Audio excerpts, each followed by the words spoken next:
विद्येविना मती गेली, मतीविना नीती गेली, नीतीविना गती गेली, गतीविना वित्त गेले, वित्ताविना शूद्र खचले, एवढे अनर्थ एका अविद्येने केले, असं जगाला ठणकावून सांगणारे क्रांतिसूर्य ज्योतिराव फुले. क्रांतिसूर्य महात्मा ज्योतिराव फुले आणि ज्ञानज्योती सावित्रीबाई फुले हे भारतीय समाज सुधारणेचे महान दीपस्तंभ होते. स्त्री शिक्षण, समाज समता, सत्यशोधक चळवळ आणि अन्यायाविरुद्ध लढा यामध्ये त्यांचे अमूल्य योगदान आहे. नमस्कार, मी तुमची क्रिएटिव्ह कन्या आणि आज आपण आलेलो आहोत मुंबई नाका परिसरात असलेल्या सावित्रीबाई फुले आणि ज्योतिराव फुले यांच्या अर्धाकृती पुतळ्याजवळ.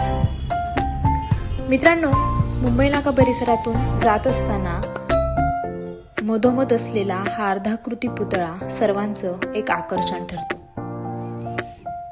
हे स्मारक केवळ पुतळे नसून ते शिक्षण, समता आणि समाज परिवर्तनाची प्रेरणा देणारं एक पवित्र स्थान आहे. महात्मा ज्योतिराव फुले यांनी समाजातील अन्याय, जातीभेद आणि अन्यायाविरुद्ध आवाज उठवला, तर सावित्रीबाई फुले यांनी स्त्री शिक्षणाची ज्योत घराघरात पोहोचवली. या स्मारकातील दोन्ही अर्धपुतळे त्यांच्या थोर विचारांचे आणि कार्यांचे प्रतीक आहेत. मधोमध असलेली ही एक ज्योत ज्ञान आणि क्रांतीचा अखंड प्रकाश दाखवते. आजही हे स्मारक नव्या पिढीला शिका, जागृत व्हा आणि अन्यायाविरुद्ध उभे राहा हा संदेश देत आहे. महामार्ग बस स्थानकाजवळ असलेला हा पुतळा पाहायला तुम्ही कधी येताय?